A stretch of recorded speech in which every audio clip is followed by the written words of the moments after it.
Welcome to Makers International, a podcast of makers, connecting with makers from all around the world. Here's your hosts, Jamie Page, Chris Cute, and now, Richard Morley. Hello. Obviously, as you can see, Richard isn't here at this moment. But us four are, so you're going to have to deal with that.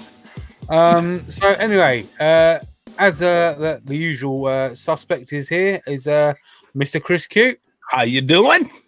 An unusual suspect is here, Mr. Dale from Maple Tree Studios. Hey, how you guys? Even more unusual is Jake Thompson from the YouTube channel, Jake Thompson.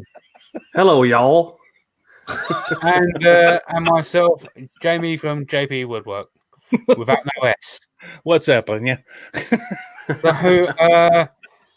So today we're going to be a little bit unsupervised because Richard is off feeling up Disney princesses again for the second year in a row. You said princesses. Wait. I have to translate. You said princesses, right? Yeah, princesses as in okay. Plural. More Not one. Plural. more than one. Because why not? Oh no, we have a story about Richard and the Disney princesses, but we'll wait. Yeah, well, we can get to that anyway. But before we do that, we'll have to mention the sponsors and all that jazz. So this show is brought to you in part by Yorkshire Grit, the Woodturners abrasive paste, our good friend Chad over at Man Crafting, who makes these awesome powder coated custom mugs. Kind of look a bit like this. There's a funny story behind that. Maybe if we can get to that one day, that I might tell you. Everybody on SoundCloud is going to appreciate you showing that, Jamie. Thank you. Oh, they'd have to come over to YouTube then, where we go live every single Sunday at 4:30 p.m. Eastern. And you've got Pam from Highland Boxes that makes awesome hybrid pen blanks and other blanks as well.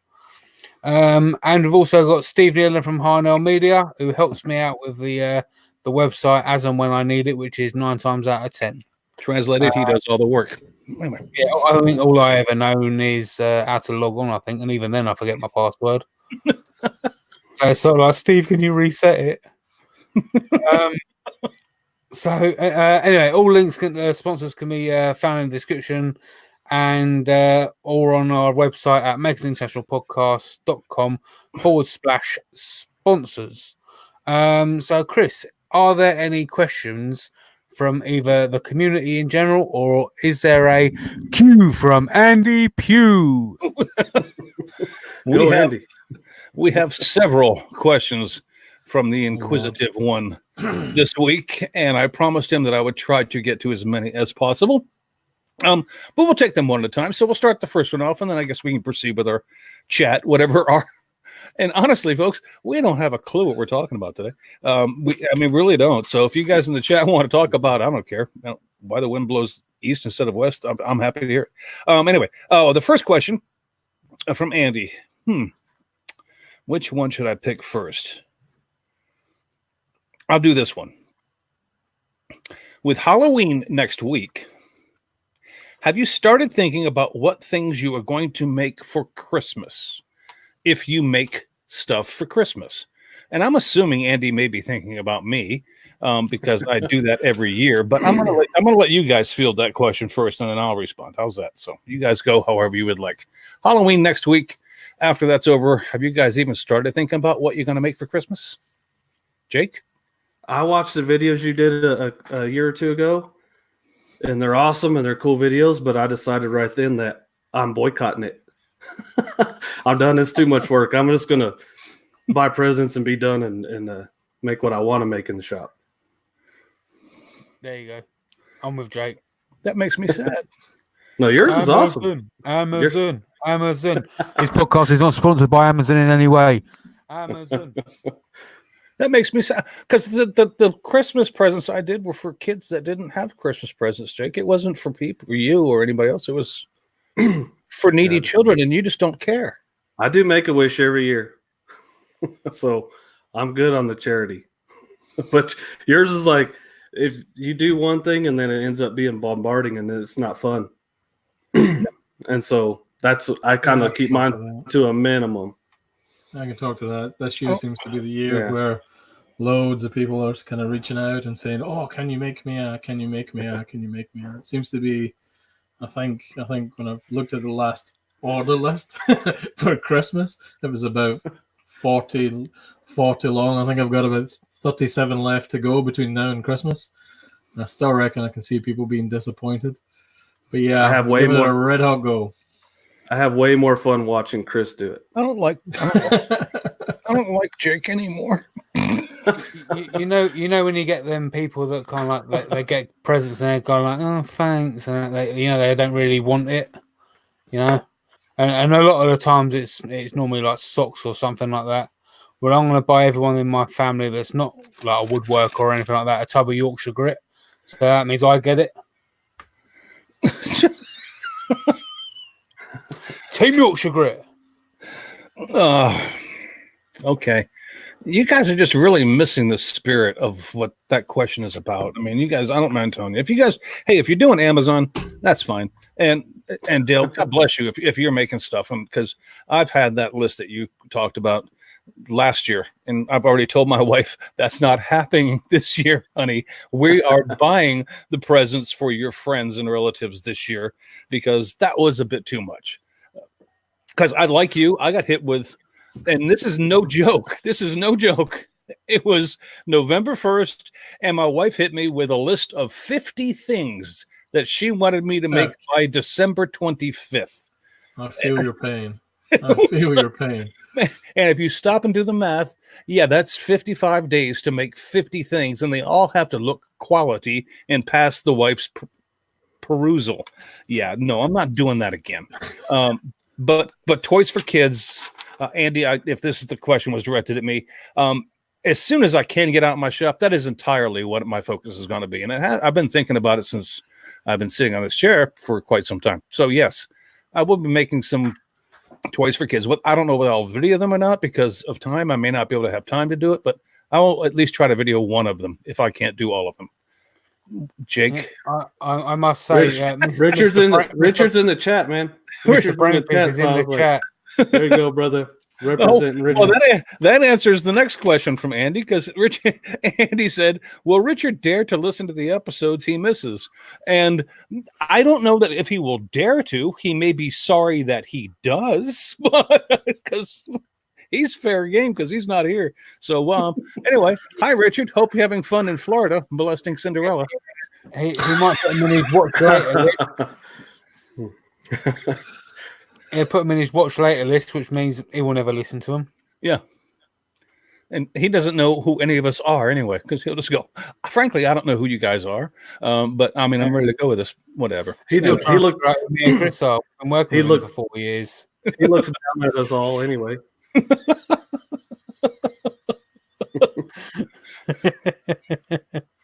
All right, chat. We're gonna be relying on you heavily today to get us through this episode because we have no idea what we're talking about. Unless somebody has something they want to talk about. I mean, I've got questions for Jake that are lined up that we could get into talking about that if you'd like. But yes, Jake, let's do that. You're the master of ceremonies. If you want to carry on with something you have in mind, then go ahead. Before we get on with the cue for Jake, I'll just come up with that, by the way.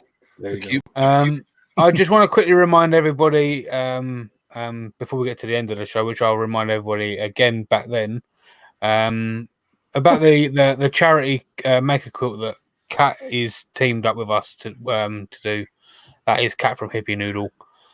So we've had an outstanding response to the Maker Quilt, and I'm getting slightly concerned that people are intending to go over to the website and purchase tickets, but what they're actually doing is clicking the donate button. So when you do go over to buy the tickets, there is a button there to click that just says donate. Now, if you click the donate button, that doesn't purchase your tickets for the drawing. For the drawing, if you have clicked the donate button, please contact one of us on the podcast, or Kat herself, because there has been a couple of donations and we want to make sure that everyone gets the tickets that have purchased them. That wants tickets. That Yeah. wants tickets. That wants tickets. If it gets a couple of days before the end of it, and I think there's about a month left, which is a closing. I think it was the end of November that Kat said was a shut-off date. November 30th. Yeah, and I still haven't heard anything. Chances are I'm going to come out looking for you just to make sure, because like I said, we want to make sure everyone gets their tickets to support them. And if it turns out that you did intend to click the donate button, then all's well and good. But yeah. We just wanted to make sure. It's not that hard to figure out. There are 2 buttons on the website. One says buy a ticket, which means I want to have a chance to win the quilt, and the other one says donate, which means no, I don't necessarily want the quilt, but I want to give some money to the cause. And God bless you either way, but this shouldn't be a difficult thing for people to figure out. It's there's 2 options: buy a ticket or just donate. So how you go about buying your tickets is you type in the amount of tickets you want to buy, you click add to cart, and then it will take you to the cart. Okay, and then obviously donate is donate.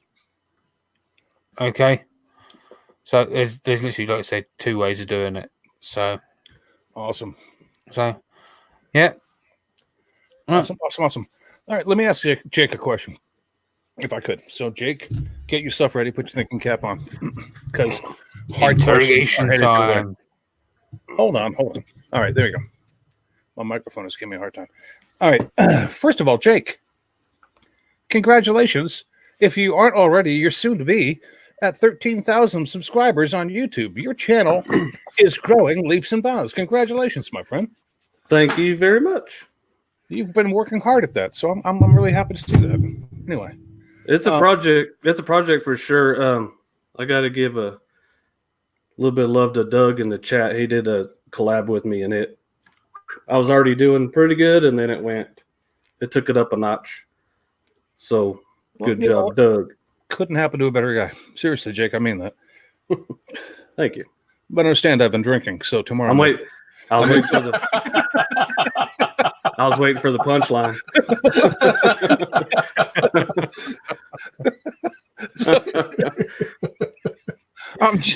I'm sorry. I honestly, I do want to congratulate you. But I have a question for you, and it was regarding your last video, because you did the liquid diamonds resin pour with some stuff, and then you did what was the other resin you used, or did you use just total liquid diamonds on that? I used liquid diamonds on the whole thing. Okay, all right, because some of it was in a pressure pot and some of it wasn't. Yeah. Okay. And you added pigments to, or the coloring to, what you did, and they came out awesome. But the question was, Jake,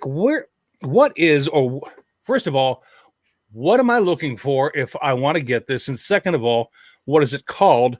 That kind of pigment that turns like into a pearl. You can get like a pearl effect out of the pigment. Do you know what I'm talking about? Mm-hmm. There's they're called pearlescent powders. So it's a powder. So it's not a liquid, it's a powder. Yeah, all of those that I used on that were mica powders. And that'd be either called interference powders or pearlescent, and that they all look cool. Well, they do look cool. I just didn't. Let me write this down for the guy, because in case he's not watching, I can tell him. What was it? What are they called again? Like pearlescent powders or interference. Okay. Any of the interference powders. Got it. And the reason why I asked that is because I happen to agree with the guy. I think those look really freaking cool, especially inside like a pen blank, or whenever you're doing a resin pour like that. I just kind of like that effect, that resin with the pearling kind of effect. Is that like a mixture of it, or is it just like the red has that pearl effect and the white has that pearl effect? I don't like on the ones that I made on that video. I actually messed up on. They didn't. I was supposed to wait longer, but I was getting nervous. I've never used a resin that took so long to get up to temperature. So the time limit was but the temperature wasn't to the right temperature yet. So I got nervous and poured it. So the colors mixed a little bit. I wanted like total color separation. Right. But they mixed it a little bit. I'm glad they did because they turned out fantastic, but it was a mistake. Which is kind of the cool thing about resin is you really can't, even when you mess up, it still looks cool. Because the open time for that liquid diamonds resin you were using was like, you said initially it was like 45 minutes? It's 45 to 60 minutes, depending on the temperature in the shop. And the ambient temperature, because, okay. But then you were using a heat gun, and that was like is that like a laser heat gun that you were using to judge the temperature on that? Does it take a reading from that? Yeah, it's just a real cheap heat gun, and you just take the temperature from it. It just takes temperature. So you just take the temperature, and you keep taking it until you get up to the temperature you want to mix them at.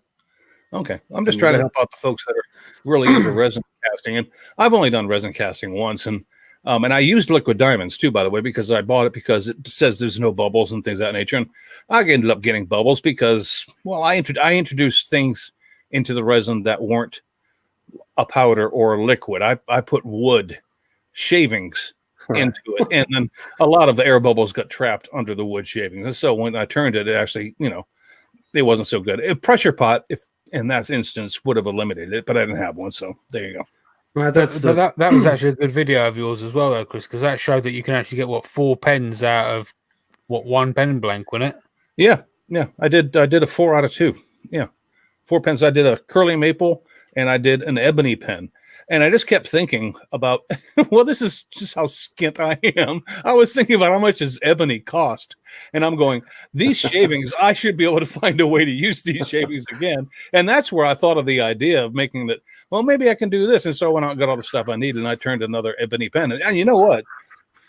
Even with the bubbles, the darker the wood, the less you notice it. The lighter the wood, the more you notice it. And I guess that just makes common sense, doesn't it? But the ebony pen that I turned out of resin, I ended up giving to Jay Rivera, and he loves it. He thinks it's fantastic.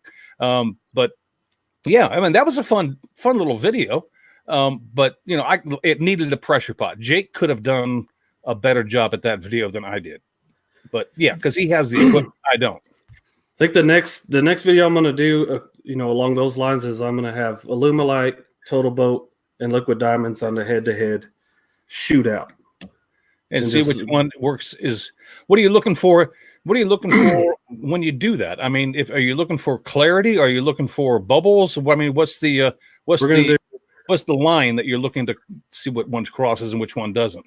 I'm going to do the clarity, how well it sands, how well it turns on the lathe, how well it polishes, how clear it is, everything, the price of it. I'm going to do a whole entire in-depth. How difficult it is to work with would be a key one, I would think. Yeah. I mean, there'll be, I'm sure each one of them have their wins and loses on each different category, and just go through it and make people make their own decision on what they want to use. That would be cool. I'm looking forward to that. When do you plan on doing? Is that coming out tomorrow? Come on, man. No, I'll probably start on it next week, and awesome. See where we go. Awesome. I'll look forward to that. Me too. Dale, let's turn the attention on to you, my friend, because I know you were unfortunate enough to have to spend time with Jamie at Rich's place not too long ago. And actually, you actually very lucky. My psychiatrist will probably bill me tremendously for the couch session I had to have on Friday about that. It's a case of the scars. I'm telling you. Not only one at Richard's, the Beard Time 16 shop with him, but you actually drove Jamie back, and you had to hang out in his. My friend, are you okay? Do you need? I mean, oh, yes, I am. I have got to look positive now. So tell us about that experience, because I don't know, inquiring minds want to know. Well, we'd sort of planned a trip down for a little while. Richard's other half is a little unwell right now, so the ability for us all to get into one place is a little limited. But it presented a fantastic opportunity for pickup Jamie's other half, who is real. I can vouch for that 100%. She's real. She's not a blow elf. She does speak. Yes. Okay. She's a real person. She talks a lot. We went down. So Too much. We went down. We drove all the way down to Poole. We caught up with Richard, Andy Heel, who's out in the chat too. And we kind of all got together to do one of the Beards lives.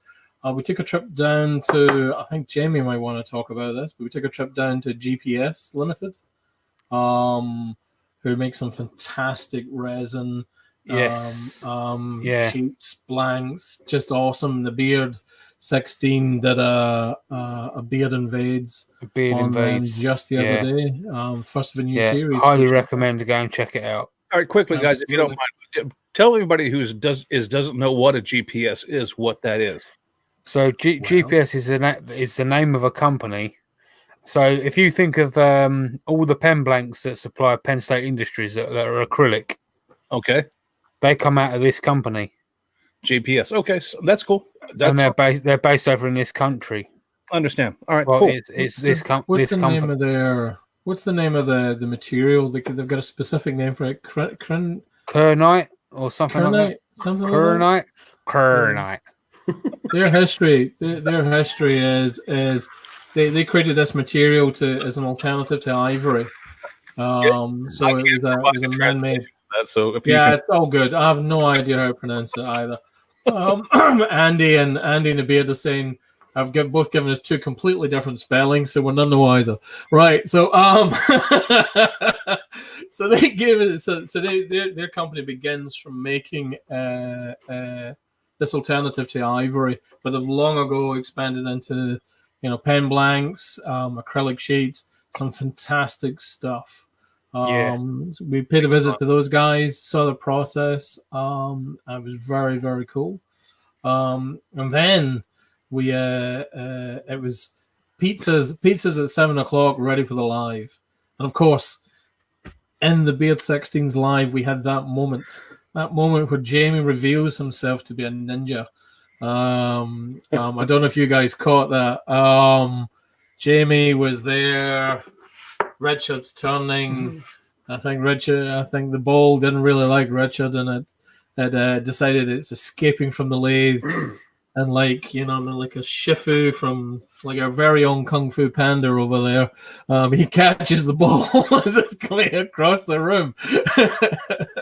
You're a wizard, Harry. You're a wizard. Yeah. I always thought he was an athlete. Was. I'll tell you what was amazing about that clip. Athlete. What was amazing about that clip is you saw Richard turning the ball, and there was just Richard, and there was nobody in the background. But Jamie walked behind him immediately and stuck his hands out. And as soon as he stuck his hands out, that ball came flying at him. I'm going, Jamie, you're a wizard, or that was set up. One of the two, because the timing was impeccable. I don't know if you can. That part there, that was just pure luck on the timing.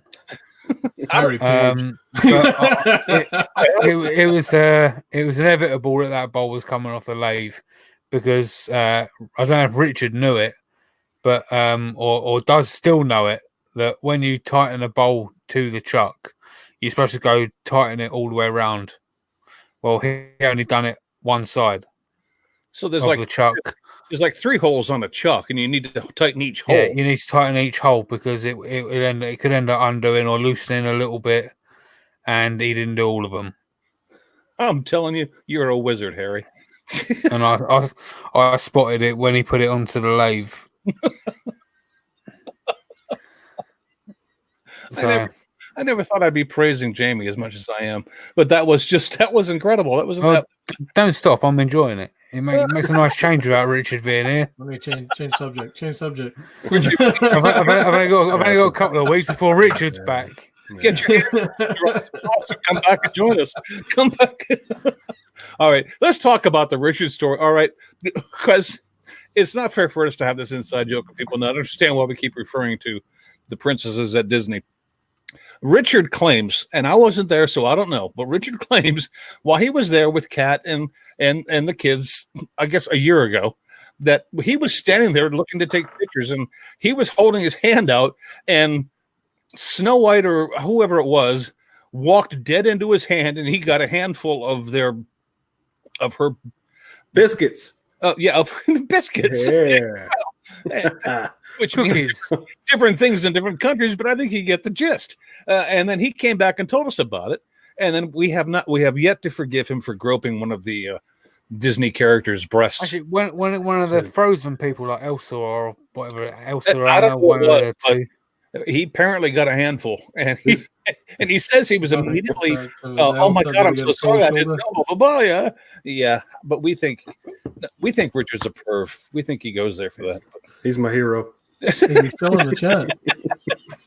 He's now going, oh no.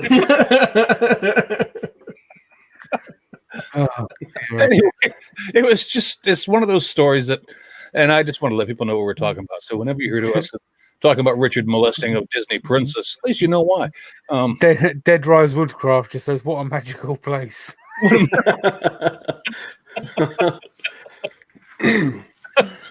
Yeah. The magical kingdom. What else? Claire's Crafty Corner said, "Did he let it go?" Well, you know what? He didn't let us know that. Eventually. Well, I messaged him earlier today, and I said, "So which princess's breasts are in danger today, Richard?" He says, "Well, we're doing Universal today, so the best I can do is one of the Toy Story characters." And I go, "Oh darn, I like that girl. That that girl with that was Woody's girlfriend." He's like, "Oh my God." She won't be there. It'll just be Woody. Yeah, Richard's on the hunt. Yeah. I was like, wow, man. Anyway. Yeah. So happy vacation, dear. Richard. But yeah, we are going to abuse you while you're gone, if you don't mind. Oh dear. So, Richard says, "No, it's Kieran. Kieran Knight. My bad." I'm none the wiser. It sounds like it's No. But yeah, so I'm looking to do some compound cutting and some scroll saw pictures in some massive sheets of acrylic and all that sort of stuff. Really? Colored sheets of acrylic, or just are you doing? Yeah. It? Oh, that ought to be. Hard. What do you think about that? Don't know yet.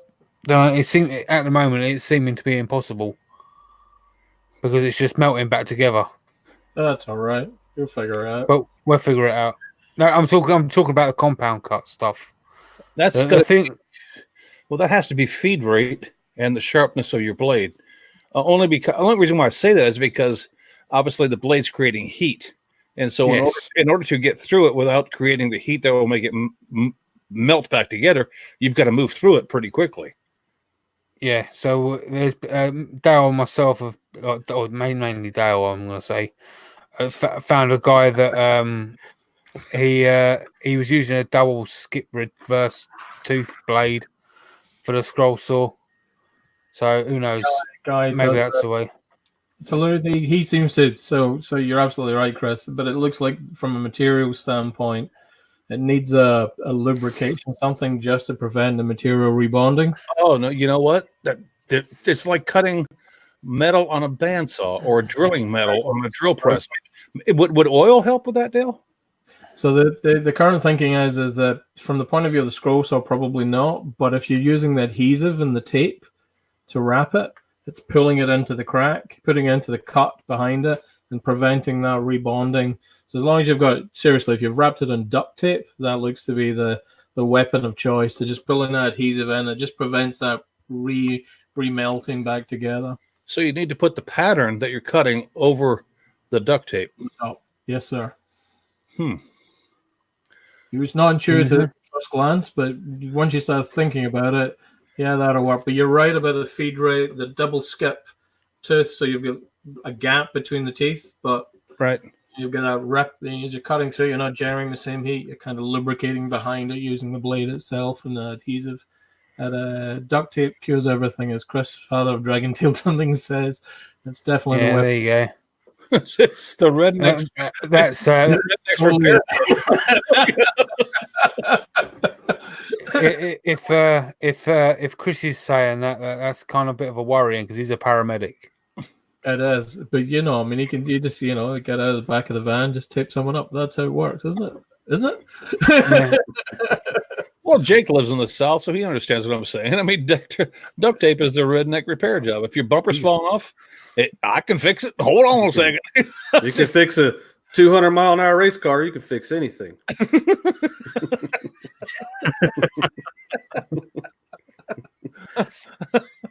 We'll just aerodynamically fix it with some duct tape. Yes, sir. Bobby. God damn it, Bobber. I saw a picture on Facebook the other day. It was absolutely hilarious. It was somebody had lost the door off of some cheap ass car they owned, and some guy had what he did is he took like a half door from a house and he put a hinge on it and he screwed the hinge into the side of the car and made that the door of the car, and he duct taped it all into place. I was like, wow. It wasn't a setup. It was a real thing that was somebody's real friggin' repair job that they thought they had fixed their problem. I'm like, well, okay. Good luck, buddy. Hope it don't rain. Hope it don't rain. Anyway, but having lived in Florida for quite some time, that kind of stuff is not abnormal. Yeah. There we go. Right, what's going on over in the chat? Has anyone got any horses? Saying, JP, you've got a scroll saw. Nothing is impossible. Wayne, you're very, very right. Don't get him started. I can do anything on a scroll saw. I have more questions from Andy Pugh at the Go on, then. Let's go. Go on, then.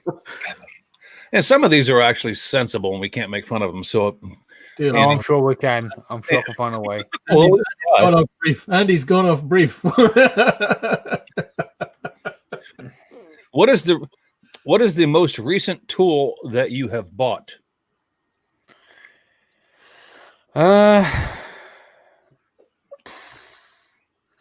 Most recent tool I've bought. I can go first on this. Yeah.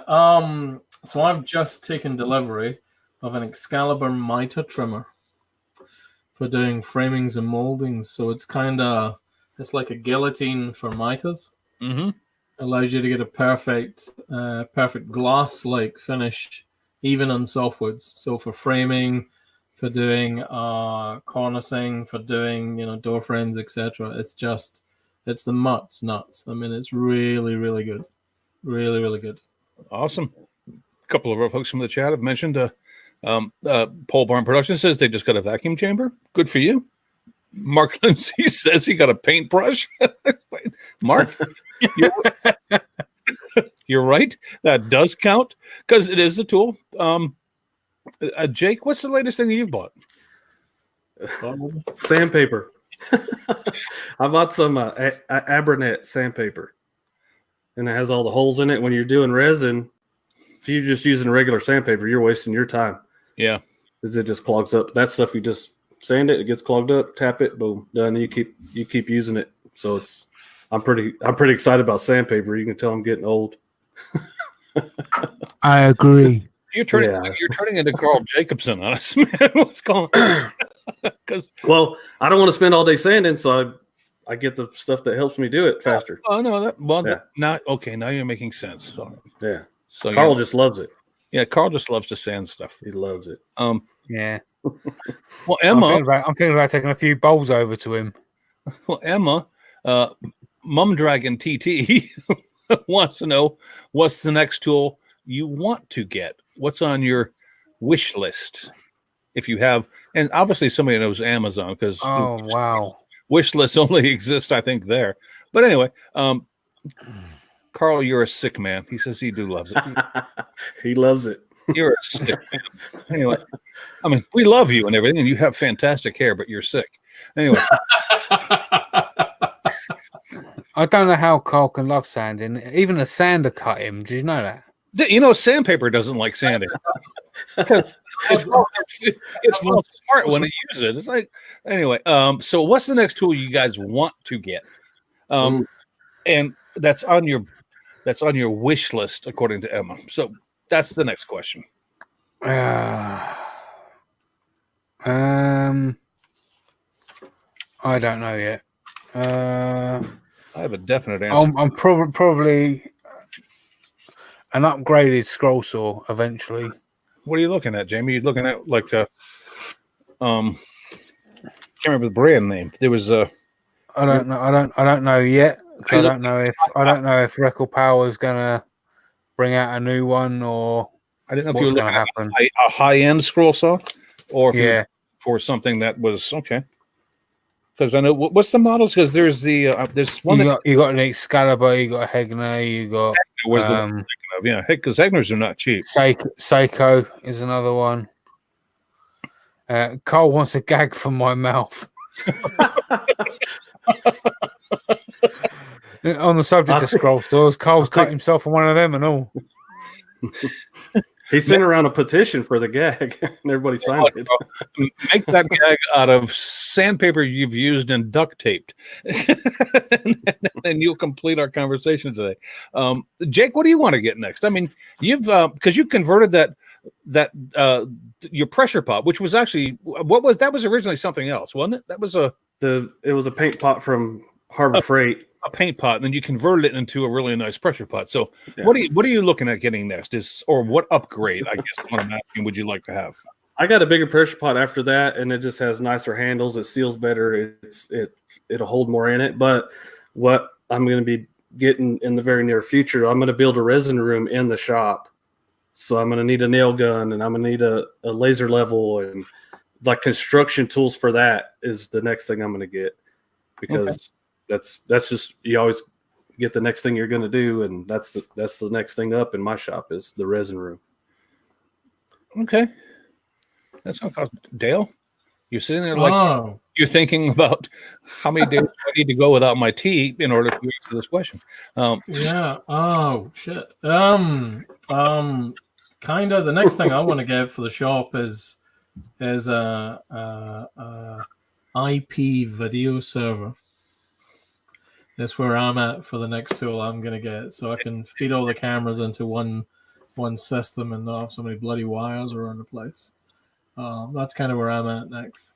Is that for your live broadcasts, or it's just to make the whole thing? It's just to make the whole thing simpler whether I'm filming. So I've kind of all the stuff in here is static cameras, because I am woefully lazy to move stuff around.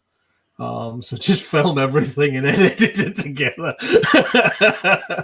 Don't bother moving shit around. Just film everything. Do it from every angle. That's it. You could make yourself a rack for Jaffa cakes. What? A rack for Jaffa cakes. No, we can't do that kind of thing. Can't do that. It's bad enough. I mean, that was 24 just between us starting before the show and now. You know what? You could build. I mean, and this is just a thought. You could build a big track around your entire shop and put a train on it, and then mount a GoPro on one of the cabooses or something, and have it just automatically go around. And you'd get. That's not a bad no. Well, the fact that I thought of it doesn't mean that I actually. It's like a case of, from watching the show often enough. I mean, surely you've got to be thinking about like a set-on train to get around your shop, Chris, right? Surely that's got to be one for you. I'm not even going to bring up his name because I'm not going to let anybody disparage him, because I know somebody in our community who just moved into a huge freaking shop, and it wouldn't be somebody that you. At least it wasn't somebody that I expected that would be doing that. So anyway, he moved into like a freaking barn, and God love him. I mean, good luck to him. We'll leave that where it sits. My next tool in my shop, honestly, is to replace the jointer I gave to Daniel Hardju. Because I ain't got to buy a new jointer, have you? Yeah, I'm gonna do a rejointer. Does that make sense? I'm gonna do a rejointer. Because I gave my jointer to Daniel. It was just a benchtop jointer, and I barely ever used it because Most of the stuff was just, it just wasn't practical for me to use because I run long boards through a jointer, and I've been relying on just making up a table saw jig for a jointer, and I've been using that for years. But it gets to the point where that can only be so accurate, and so I actually really do need a jointer. So I'm looking at an 8-inch Powermatic jointer at the moment, and I'm trying to save my pennies up for that.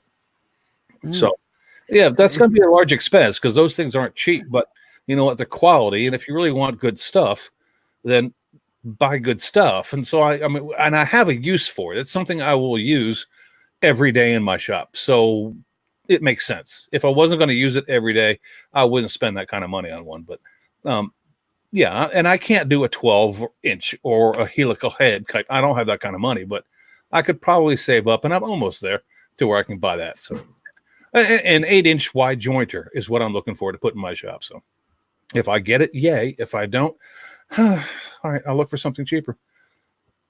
You know, I'll buy once, like like Mark Lindsay said, I'll buy once and I'll cry once.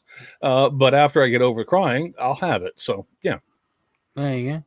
Well, Mr. Pugh's finally out in the chat after asking so many questions. Oh, nice of you to show up, Andy, after you've already made an appearance for the first 3/4 of the show. What's up, Andy? All your fault, Andy. It's all your fault. Whatever comes next is all your fault. Yeah. Has he got any questions for us while he's live? Well, we actually answered one. It was Emma asked the question that he was going to ask, which was which tool will you buy next? So I guess that's it for the questions, unless anybody else has any in the chat. What was that? Paul Barn. Anyone want an old belt-driven Craftsman jointer from the 60s? He's up near your area, Chris. He's in Michigan. There's a reason why it's getting wrong rid of it a bit. So, well, Jamie, let me first correct your geography a little bit. He's not up in my area if he's in Michigan. I'm in Connecticut. He said left a little bit. Michigan is about probably a 3-day drive away from me, so that's not quite in the vicinity you make it out to be. And Andy says, why do we change daylight savings at different times? Because either we are messed up or you are messed up, Andy. I don't know. Well, I'm going to go with you're messed up. Well, I thought it was President Roosevelt that did the whole time change thing, and you guys just finally caught up with it, and then decided to be British and do it a week earlier just to say, But I could be wrong. Forgive me.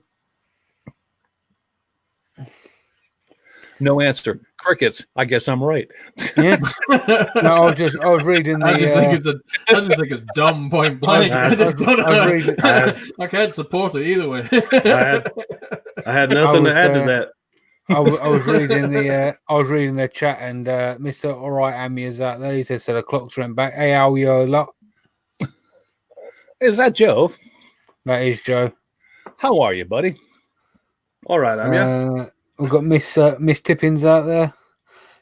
SK Crafts is out there. Claire's Crafty Corners out there. Joe's Bow Boutique's out there. Love Angels out there. Who else is out there? Mr. Matt. Christopher's out there. He's just saying there he loves his Powermatic jointer, Chris. Awesome. Well, Claire's Crafty Corners out there as well. And she's talking to Andy about how frustrating the time change is in Australia. Australia have gone forward because it's spring. So I was 9 hours away from my cousin. Now I'm 11. We don't talk till March.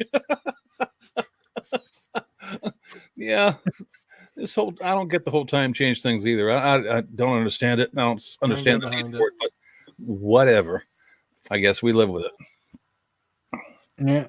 Because you guys changed your client. You guys changed your clocks last night, right, Jamie? Dale? Yeah. Last whole week of the last full weekend of the month, we change. Fall back. We don't change our clocks until next week, so I guess we just want to be different. Emmett from Dead Rise Woodcraft says his father-in-law has a jointer that he cut his finger off with, and now it just sits. Do you want to buy it, Chris? The finger just sits. Well, surely the finger would be all rotted away by now. You know? You ought to hang on to that and do a Halloween video with it, just because it seems a little spooky. But yeah, I'd take it. I mean, I mean, if it's a decent jointer, I'd take it. But no, that's okay. Because you know what? If you're not careful around a jointer, other than a table saw, honestly, at least these are my fears in the shop.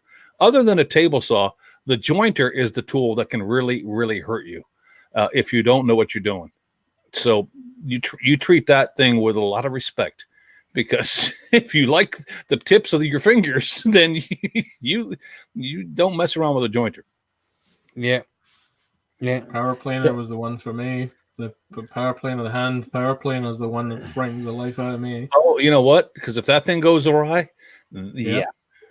That scares the bejesus out of me. One, and luckily I had on a leather smock. And this happened, Dale, this is a true story. I had on a leather smock over my jeans, and I was using one of those things.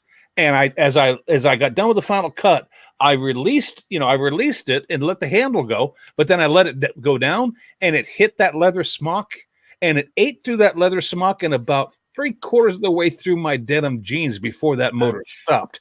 It was like, that was a close call. Scares the life out. It's one of those tools that demand. I mean, the table saw is not going to get up and move around. The joiner's not going to get up and move around. But that thing, that's just stupidity looking at you. That's just speaking of that. Out of all the things in my shop that could hurt me really badly, I cut my finger pretty bad on a staple the other day. On a staple. I needed medical attention and everything. No kidding. Sorry, I didn't mean to laugh. Yeah, I didn't right mean there. To laugh. Oh, camera. Yeah, it was horrible. Blood everywhere. It was a staple. Well, I just saw a post on Facebook where Stumpy Nubs was using one of those chainsaw discs for an angle grinder to do like wood carving. Yeah. And apparently he did the thing that we were talking about, Dale, with not being aware that blade keeps going even after you pull the trigger. Yeah. And he tore his hand up pretty well. So, James, I mean, have our sympathy, man. I mean, that kind of stuff happens. And, that's how you learn who's a woodworker and who's not. If there's missing parts of digits, that's a woodworker, because happens. Whether you want to or not, at some point in time, if you make this your life's hobby, then it's going to happen. It's just, you got to be. You're going to lose a thing.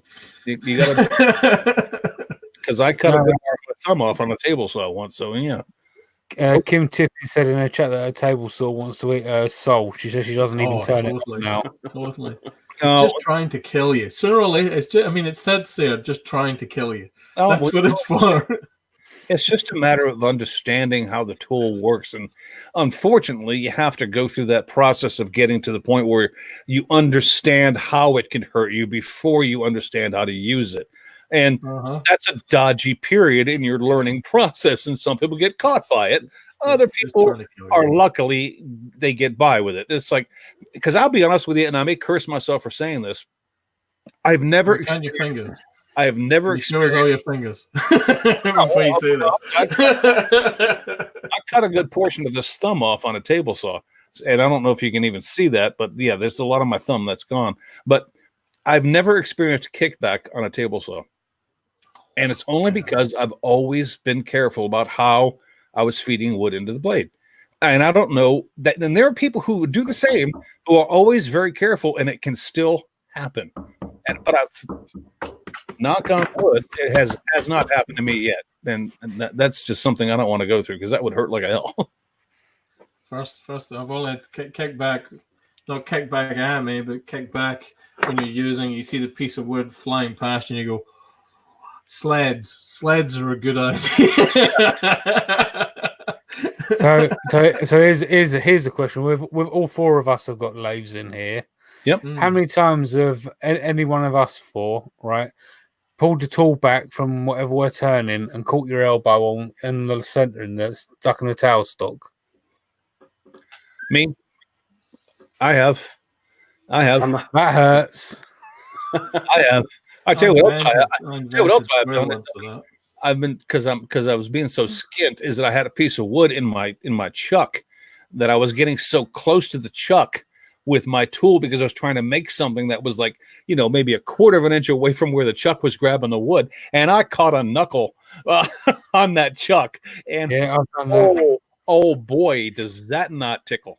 that hurts. That'll take that. New swear words. New swear words. The old ones aren't enough. Yeah, I have since learned to put longer pieces on the lathe and not worry about the part that's chucked up. It's like that's just going to be waste. Don't worry about it. Yeah. Ken's comment pretty good in the chat. My table saw just sounds like Satan devouring souls.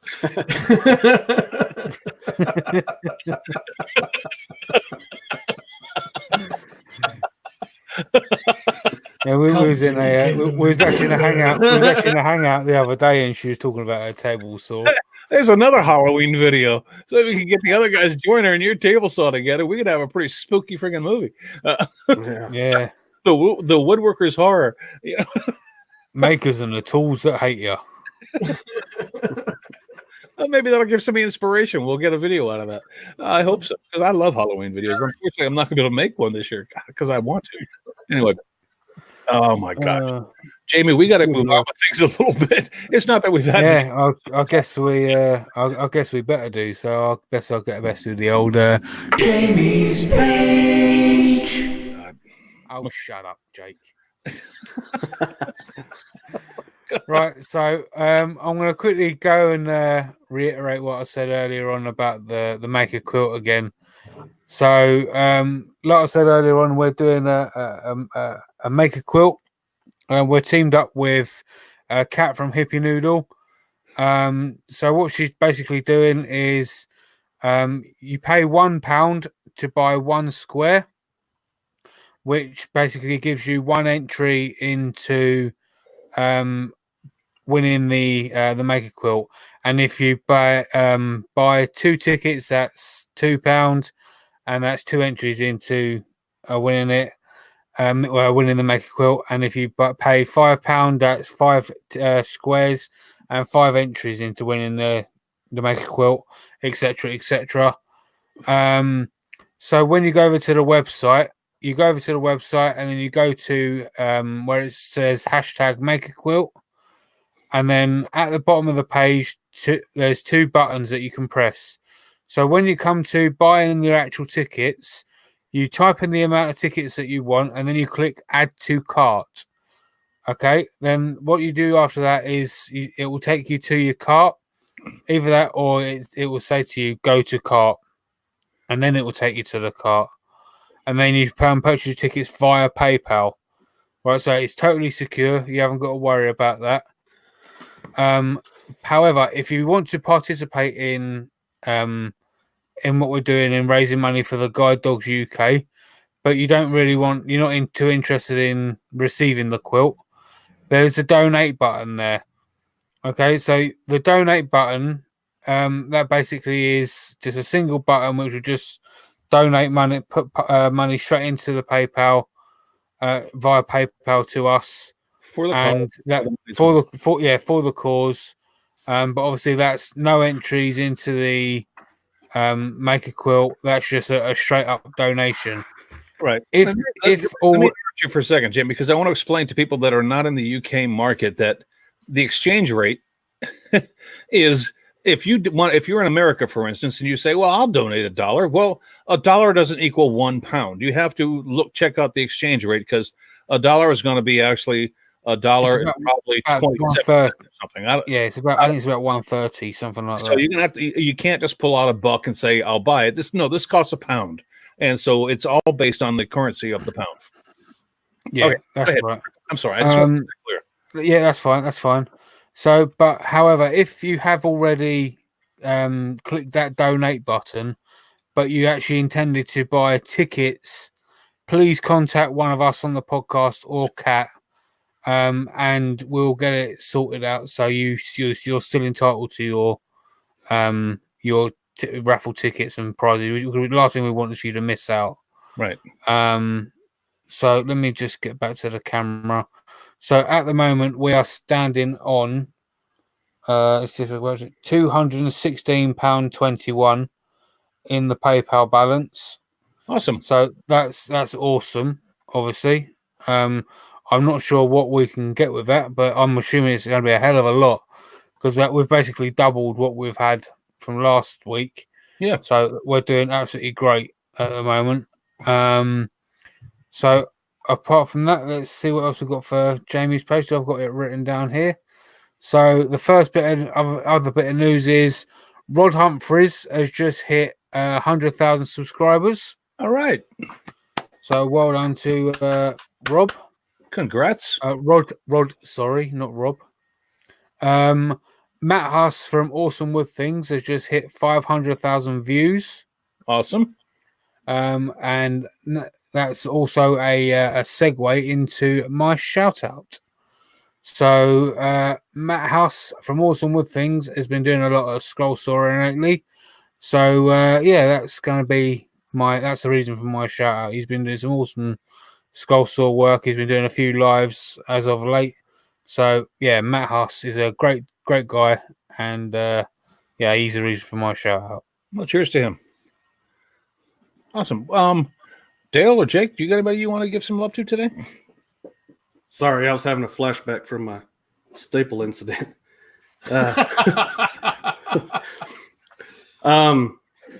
My buddy, my partner in crime, Pam Harris from Highland Boxes. Oh, she put out like 3 videos this week. 2 of them were real quick tip videos that are real helpful for new people. And just so it's known, her and Zach are the reason that I'm where I'm at. So you watch her videos and learn and pay attention, and then make your own mistakes, and then you'll be to it. But they're both from Highland, they're both awesome.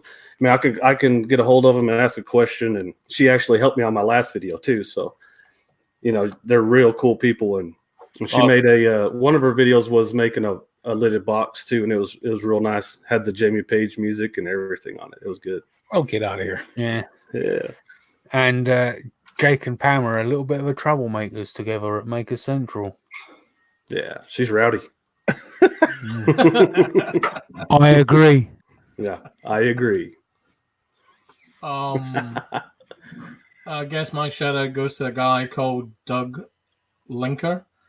Doug does a carving channel, so he does wood spirits. The little people, does a lot of whittling. Amazing. He's been doing this. I think he's had 2 channels. I think the current channel is from 2015. He has loads of videos on this stuff, but he's just launched a new beginner series. I would thoroughly recommend you guys check that out. He does amazing stuff and takes his time, takes us through how to turn bits of wood into really beautiful things. And some of his work is just jaw-droppingly awesome. The examples I've seen, and because I've always been interested in hand carving, and I'm not very, I'll be honest with you, I'm not very artistic. It's just because I've never applied myself to it, but I've always appreciated it. And when you see the art like he does, it makes you kind of go, wow, that would be something I could aspire to. So yeah, if he's doing a beginner series, I will definitely watch that. If anybody is thinking about getting into hand carving, some things, what a great show. Absolutely. Absolutely. God love him. All right, and God love you. All right, my shout out is a little less well, my shout out goes to Pat Lapp because if you know Pat Lapp, then you know the videos he puts out. He did a video titled "Wood Milling is So Relaxing," and it's only like 1 minute and 20 seconds long. It's he and Paul Jackman just milling some chainsaw milling a slab when he was at Maker's Camp. And that's all I'm going to say. Just go watch the video. If you get 1 minute and 20 seconds to spend, Pat Lapp is always worth the attention you give him. So go give that a look because, I don't know, I happen to love the guy's sense of humor. Mm-hmm. And I'll leave it there. Yeah. Pat, we need to talk. that's kind of what you come away with after every video Pat puts out. It's like, Pat, we need to talk. Anyway, check that video out. Jamie, let's wrap this thing up, man. Yeah. Right. Well, thanks to everybody out in the chat. And I guess until next week, when yet again, I don't know what we're going to be talking about. Wait a minute. We may have, and we haven't discussed this, Jamie. So we can talk about it really quickly right now. Chris knows what we're talking about next week. Jamie doesn't. No, I have no clue. I didn't know what we were talking about today, Jamie. What would I know about next week? But we do have Halloween coming up. We do. And it's been a tradition for us on the podcast to do a live Halloween show with a bunch of idiots who want to join us. So that may or may not happen. So if you're around October 31st, which would be Thursday upcoming, then we may do something then. But I don't know. Jamie and we may do a pop-up podcast. It's possible. And if we can get some suckers to join us to do a show much like this one, then we will. Anyway, other than that, Jamie, thank you. Yeah. So if you're not around, then whatever Richard says, something about we'll talk about you or whatever. Yeah. Right. Until we see you again.